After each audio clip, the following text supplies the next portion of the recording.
Saksi kasus Vina Cirebon buat laporan polisi, AF merasa tak dianggap Rudiana. Seorang di antara saksi kasus pembunuhan Vina Cirebon dan Eki, yang terjadi 8 tahun silam, AF, buat laporan polisi lantaran merasa dirugikan. Ya, AF merasa dirugikan atas statement saksi lainnya yakni Dede dan juga seorang politisi, yang diketahui Dedi Mulyadi. Diketahui, Vina adalah gadis 16 tahun asal kampung Samadikun, Kecamatan Kejaksan, Kota Cirebon, Jawa Barat, yang tewas bersama kekasihnya, Eki, di Jalan Raya Talu, Kecamatan Talun, Kabupaten Cirebon, Jawa Barat pada Sabtu tanggal 27 Agustus tahun 2016.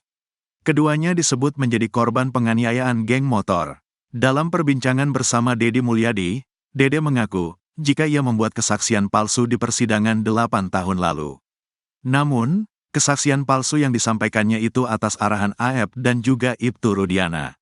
Imbasnya, AF, saksi kasus Vina Cirebon merasa dirugikan atas segala macam ucapan negatif yang mengarah kepadanya.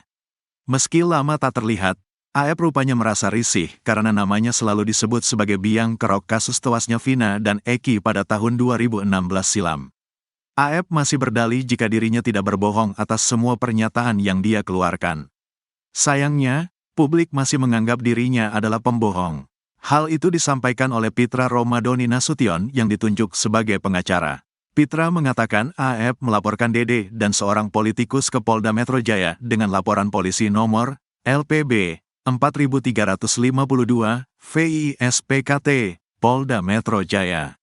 Adapun pasal yang dijerat, yakni pasal 28 ayat 3 junto pasal 45 ayat 3 Undang-Undang Nomor 1 Tahun 2024 tentang perubahan kedua atas Undang-Undang Nomor 11 Tahun 2008 tentang Informasi dan Transaksi Elektronik, IT. Jika tudingan Dede kepada AF membuat AF terintimidasi dan menimbulkan kerugian material maupun imaterial, ucapnya dilihat tribunnews.bogor.com, Selasa, tanggal 30 Juli tahun 2024. Tak dianggap. Sementara itu, AF sebelumnya sempat berbicara vokal dan mengetahui peristiwa tewasnya Vina dan Eki. AF melihat langsung bagaimana pelaku pembunuhan Vina dan Eki kejar-kejaran dengan sepeda motor. Hal itu dia lihat saat dirinya berada di warung Letika membeli rokok. Tak hanya itu, AF juga melihat ada pelemparan yang membuat pengendara motor terjatuh. Kabarnya, kesaksian AF itu palsu.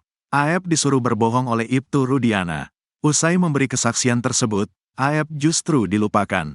Ibtu Rudiana mengaku tak kenal dengan AF. Saya tidak kenal AF dan Dede, kata Ibtu Rudiana dikutip dari YouTube official iNews.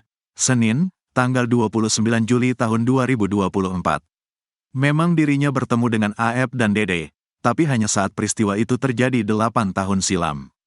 Terkait dengan tudingan yang dilakukan oleh Dede kepada dirinya, Ibtu Rudiana akan menyerahkan kepada penyidik dan kuasa hukumnya.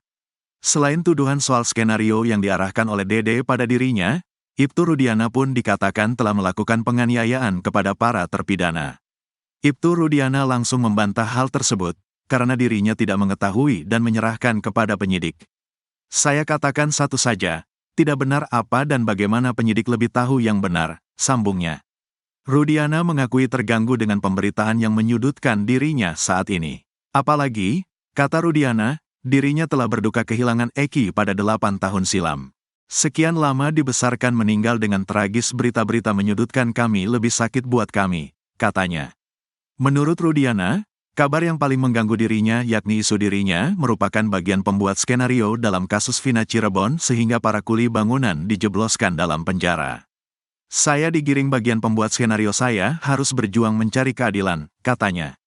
Di sisi lain, pria yang juga menjabat sebagai Kapolsek Kapetakan Cirebon ini menegaskan, jika selama ini dirinya tidak menghilang. Namun, ia mengaku harus mematuhi kode etik sebagai seorang anggota kepolisian. Saya sampaikan, saya bukan menghilang. Namun, karena saya sebagai anggota kepolisian yang masih aktif menjabat, di mana saya masih harus mematuhi aturan-aturan dan menjaga kode etik, ujar Ibtu Rudiana, seperti dikutip dari acara Apa Kabar Indonesia Malam TV, Kamis, tanggal 25 Juli tahun 2024. Menurutnya, selama ini ia pun masih aktif sebagai seorang Kapolsek Kapetakan.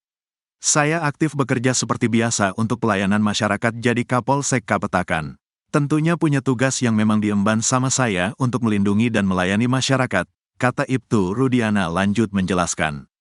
Ditanya kembali soal kegiatannya selama ini yang masih aktif bekerja, Ibtu Rudiana kembali menegaskan kalau isu soal dirinya yang sengaja menghilang itu tidak benar. Saya bekerja seperti biasa, seperti yang saya sampaikan tadi, kaitan dengan saya menghilang itu tidak benar, tegasnya.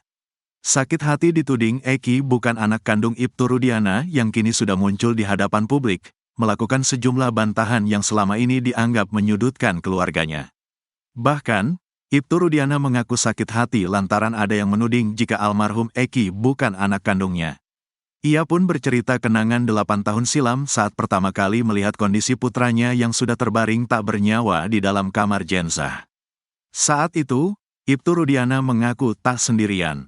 Ia datang ke kamar jenazah bersama sang istri. Sebagai seorang ayah, Rudiana hafal betul wajah putranya. Pada saat saya ke kamar jenazah, saya lihat wajahnya, saya hafal persis betul anak saya, kata Ibtu Rudiana dikutip dari tayangan iNews. Menurutnya, Eki merupakan putra kandungnya yang dibesarkan sejak bayi hingga berusia 16 tahun. Sehingga ia yakni jika jasad yang terbaring itu merupakan buah hatinya. Saya besarkan dari kecil sampai dewasa. Tentunya orang tua punya perasaan, punya feeling dan hati ketika lihat sosok yang tergeletak di meja mayat itu, kata dia sambil terisak. Ibtu Rudiana mengaku hatinya sangat sakit lantaran ada yang menyebut jika Eki bukan putranya. Bahkan, ada yang meminta makam Eki dilakukan ekshumasi untuk melakukan pembuktian. Anak ini, Eki, kami urus dari kecil sampai umur 16 tahun sampai meninggalnya, kata dia.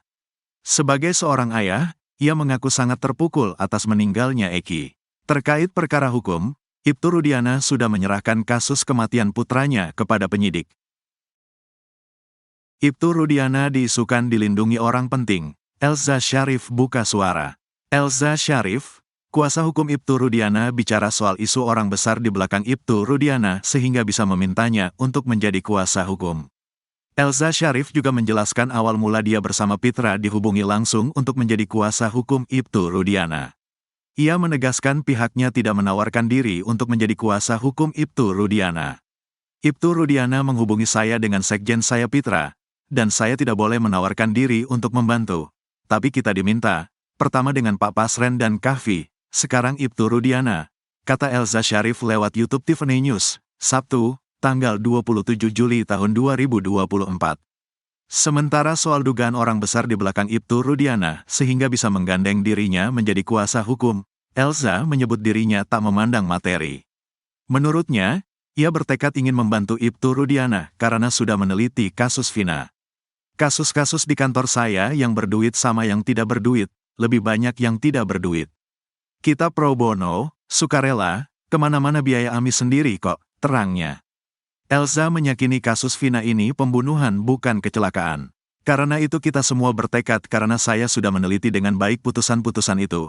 Dalam putusan sudah mempunyai kekuatan hukum tetap dan majelis hakim tingkat Mahkamah Agung sangat profesional. Soal kecelakaan itu sudah dipertimbangkan oleh hakim bahwa ini bukan kecelakaan tapi pembunuhan, ujarnya.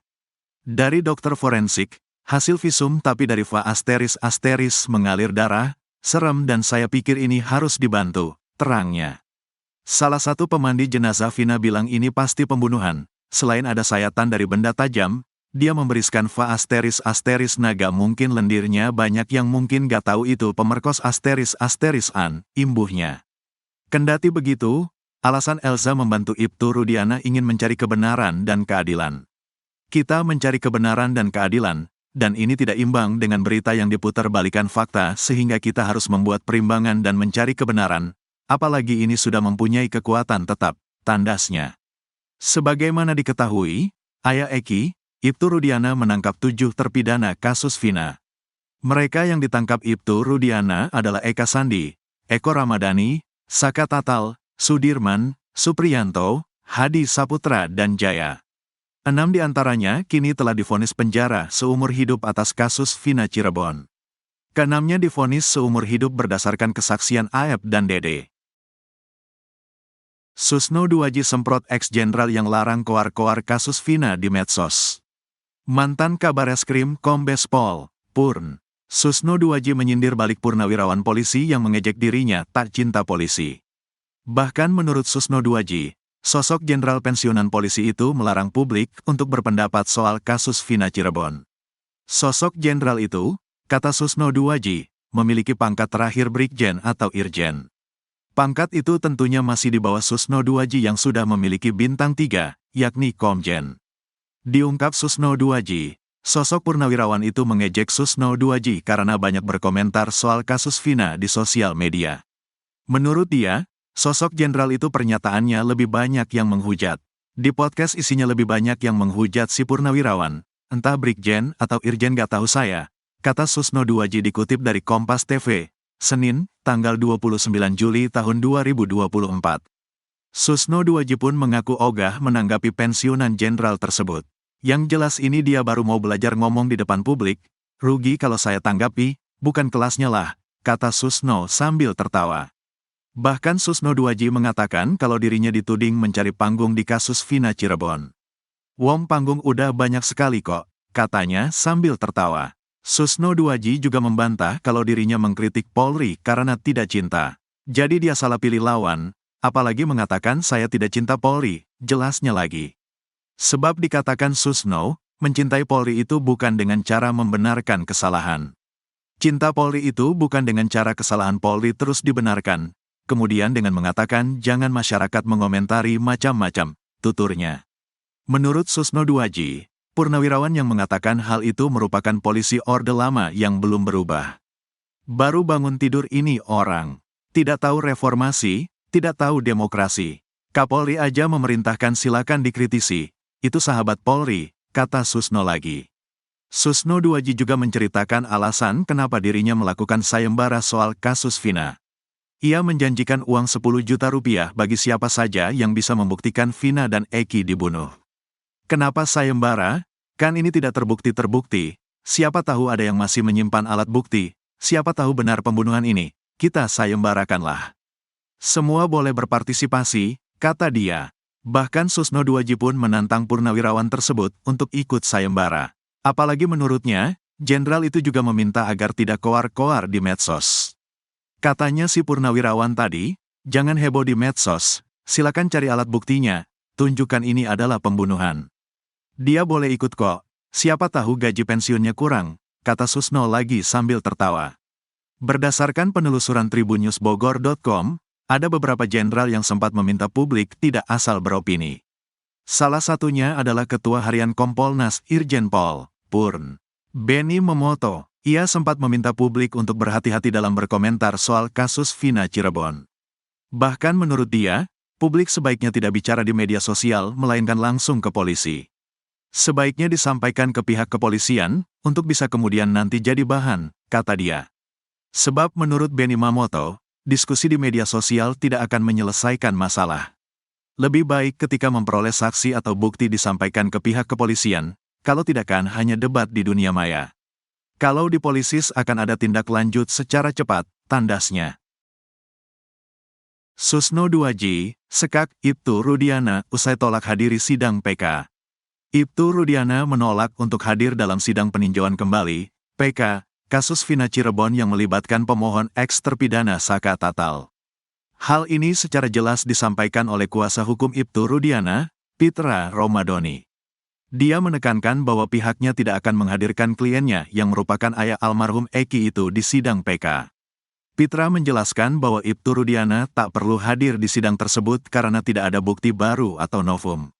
Karena kami melihat tidak ada novum di situ, bukan novum, kami tidak akan menghadirkan Ibtu Rudiana, kata Pitra Romadoni dikutip dari Kompas TV, Minggu, tanggal 28 Juli tahun 2024. Namun jika ada bukti baru, kata dia, ada kemungkinan Ibtu Rudiana bisa dihadirkan di sidang PK. Namun sejauh ini, kata Pitra, tidak bukti baru yang luar biasa di sidang PK tersebut. Kecuali novum itu sangat wah dan luar biasa, gitu loh, kata Pitra. Tidak ada bukti baru yang kita lihat di situ, jadi tidak perlu, sambungnya. Menanggapi hal ini, Eks-Kabareskrim Susno Duaji menilai bahwa Ibtu Rudiana sebaiknya hadir jika memang dipanggil untuk hadir di persidangan. Sebab, forum tersebut merupakan forum resmi. Kalau memang ada permintaan ya sebaiknya hadir. Kenapa hadir? Karena itu forum resmi, forum pengadilan, kata Susno Duaji. Dalam pengadilan ini, kata Susno, bisa jadi kesempatan untuk Ibtu Rudiana membantah tuduhan yang diarahkan kepadanya. Misalnya mengklarifikasi apa yang disampaikan Saka Tatal. Seperti terkait kejanggalan-kejanggalan yang selama ini menjadi perbincangan soal kasus Vina Cirebon. Untuk mengklarifikasi apa yang dikatakan Saka Tatal. Benar apa tidak itu, ini kan sudah masuk di dalam pengadilan, kata Susno Duaji. Kalau sebenarnya itu tidak benar ya dibantah, cara membantahnya memberikan penjelasan di pengadilan, sambung Susno. Dia mengatakan ketidakhadiran ini bisa menjadi kerugian bagi Ibtu Rudiana sendiri. Karena suatu tuduhan yang tidak dibantah, dianggap benar. Sesuatu yang dituduhkan, atau disangkakan, kalau tidak dibantahkan dianggap benar, jadi rugi kalau tidak hadir, pungkas Susno.